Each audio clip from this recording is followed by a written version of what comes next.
नमस्कार, हम संतोष कुमार। रउआ सबे देखा तनी भोजपुरी 24 न्यूज़। आज हमनी के दामोदरपुर में मौजूद बनी जा। एहिजा विनय कृष्ण मिश्र जी के एगो विशाल जनसभा रहल हा। यहाँ सब अपन बात रखनी है जा, जनता के भी बात सुननी है जा। का लागत अब की परी शाहपुर क्षेत्र से बदलाव होई? बदलाव जरूर हुई है। सबसे पहले भोजपुरी न्यूज़ 24 के सारे दर्शकों को मेरा नमस्कार। देखिए, बदलाव तो होकबे करी। हमने के सब घूम घूम के बात करते हैं सब लोग से लेट कर दी तो फिर हमने क्या जरूरत बा, तब यूँ बोलते हैं। बट कोई कहाँ पिकअप करता, कोई नहीं करता। इतना देख खुलेआम बोलाता तब वो नहीं के। एक दूगो कारण बा। एक तो पहला बा कि इतना परिवारवाद और भ्रष्टाचार बा कि लोग उसे हट नहीं कर सकत, इसे काम कर नहीं कर सकत। दूसरा बा इच्छा शक्ति लोगों के हिले ही नहीं के। ना तो अगर रियली इच्छा शक्ति हुई थी करे के तो 20-20, 30-30 साल से सब लोग रूल करता कर दे लोग। अच्छा, ये जगह भाजपा के स्थानीय नेता के सवाल बा। परिवारवाद जैसे कि रउआ कहनी है, उदय सिंह उनकर पूरा माने राजनीतिक पूरा परिवारे बा। पहले हो माई हो नौनो जी उनकर उहे जन स्वराज के राष्ट्रीय अध्यक्ष बने। ए पर वो का कहो? देखिए, परिवारवाद के मतलब ये होला कि ये जरूरी नहीं है वो नेता के लड़का नेता नहीं हो सकत। अगर योग्य बा वो नेता बने लायक बा और जिस आसपास वगैरह से योग्य बा तो काहे नहीं के बन सकत।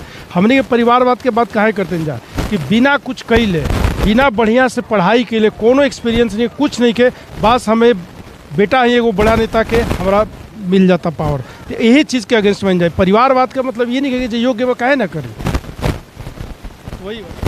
अच्छा, कुछ दिन पहले मीडिया के ही माध्यम से हमने के देखनी है जाकि मनीष कश्यप कहत रहे है कि प्रशांत किशोर बिजनेसमैन हवे, राजनीतिक में अपन पैसा लगावत रहे बिजनेस के रूप में। फिर वही जौन सुराज में मनीष कश्यप शामिल भी हो गए। अब ए पे वो का कहो? देखिए, हमने के जन सुराज में एक चीज़ बा कि जेकर क्रिमिनल बैकग्राउंड बा, लंबा समय तक कुछ गलत काम करता, भ्रष्टाचार करता, वो सब आदमी के नहीं खेला आगे। लेकिन जौन युवा नया मतलब युवक बाटे वो कोनो पार्टी से एसोसिएट होइल, कुछ कैलस, नया लड़का बा, अगर भटकन लेकिन के हमके रास्ता पे ला सकत नहीं जा तो वही काम से कि जो भी मनीष कश्यप पहले बोलत रहन एक पार्टी से जुड़ल रहन, ओकरा प्रेशर में सब बात करत रहन। लेकिन आज उनका मन ये बा कि बिहार के बदलाव करेगा, विकास करेगा, ये भावना से जन सुराज से जुड़ल बड़े तो उनको स्वागत बा। यही से हमने के कोनो इशू नहीं के। देखिए, प्रशांत जी के कोई के कुछ बोलला से थोड़े बिहार के बदलाव हुई ना हुई। अगर मन ठीक बा ओकरा से आ गई, जन सुराज में जुड़ गई बिहार बदलाव खातिर, भाई स्वागत बा ओकर।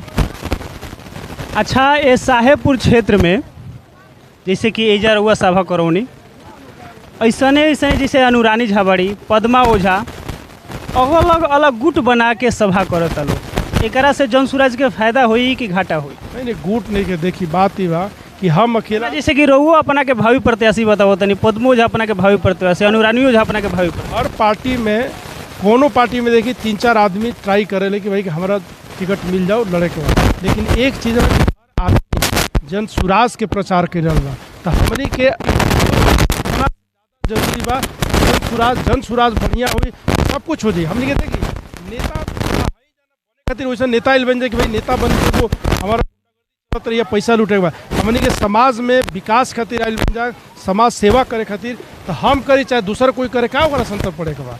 ऐसे वो सब इशू नहीं के, ये सब बाहर से लागत है कि उसमें कोनो गुटबाजी नहीं के। और हमने के सब आदमी, अनुरानी जा, पद्मा जी, सब आदमी हमके जनसुराज खातिर कर जा। अच्छा, शाहपुर में ऐसा कौन विकास कार्य बा जौन की नइखे भइले रहुआ एमएलए बन के कइल चाहतनी? देखिए, सबसे पहले हम मन से ही बोलनी है कि शिक्षा व्यवस्था के ठीक करे के बा और ओकरों से पहले रोजगार के पलायन के रोके के बा। ये हमार अभी तक के लाइक प्रोफेशनल जो हम काम कैले बनी वो एक्सपीरियंस भी बा, अनुभव भी बा। ये से हम चाहतनी कि एक काम पे हम जोड़ दे के रोके के बा और रोजगार पे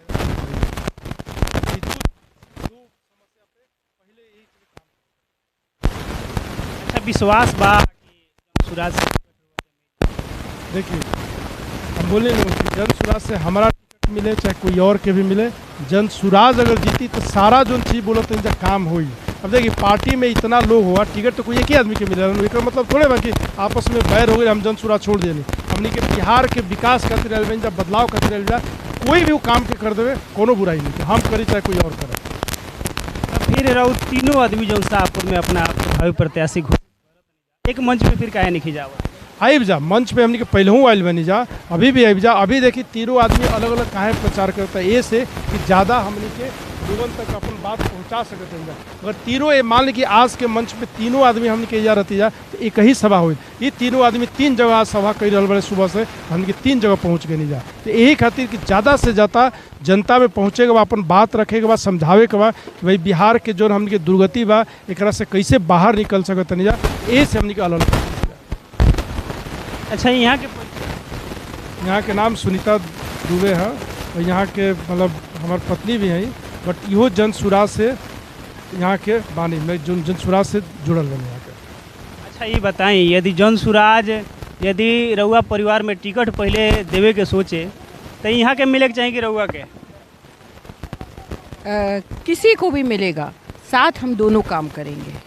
ये कोई ज़रूरी नहीं है कि उन्हें मिले या हमें मिले, उतने ही लगन से और उसी विचार से काम करेंगे, चाहे इनको मिले चाहे हमें मिले।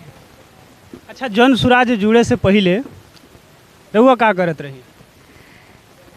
हमारा 20 साल का, वैसे तो मैं MBA हूँ, IIM बैंगलोर से, UGC नेट उत्तीर्ण हूँ, UPSC state civil services UP का उत्तीर्ण रही हूँ, काम करा है, रिज़ाइन करके आई हूँ। इससे पहले लेकिन 20 साल कॉर्पोरेट एक्सपीरियंस के बाद मैं 5 साल से बुज़ुर्गों के लिए सेवा कर रही हूँ और 5 साल से जो कंपनी चला रही हूँ उसको पूरे भारत पे मैंने फैलाया है। बिहार में भी मैं अपना काम करती हूँ और बुज़ुर्गों की सेवा करती हूँ। आखिर आपन नौकरी छोड़ के बिहार में घूमे खातिर के, पार्टी से जुड़े खातिर के काहे रउआ मजबूर भइले? ये आप सवाल पूछ रहे हैं, इसका मतलब आपको विश्वास नहीं है कि पढ़े लिखे लोग भी अच्छा काम करने की इच्छा रखते हैं। ऐसा नहीं है कि ये तो हमारी इच्छा, हम सब की इच्छा होती है कि अब जहाँ से हम जुड़े हुए हैं, जहाँ पे हम मेरा ससुराल है, मेरे पति का घर है, हम सब चाहते हैं कि वो भी एक अग्रणी प्रदेश बने।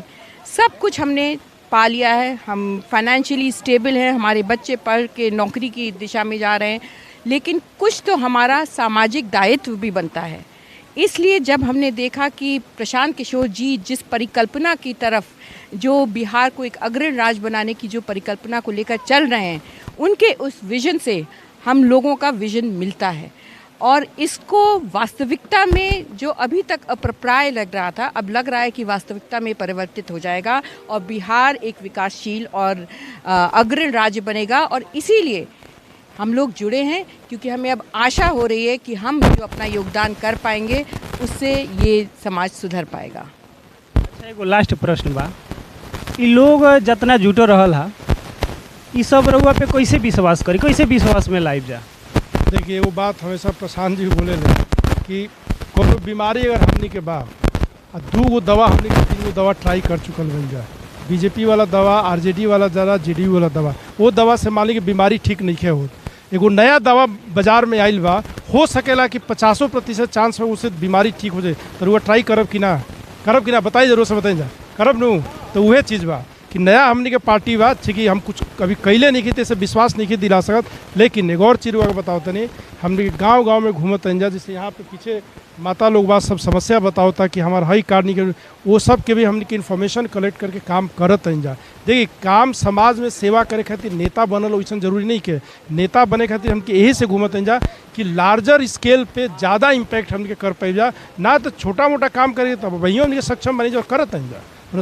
जो सिस्टम से, जो ना सरकार से पैसा होता, सही ढंग से वो चीज़ जनता के पास पहुंच नहीं के पाओ, एकरा में हमनी के काम करके अगर पहुंचा दी जा तो बहुत मदद हमनी के जनता के कर सकत नहीं जा। वो काम हमनी के चालू बाटे करत नहीं जा।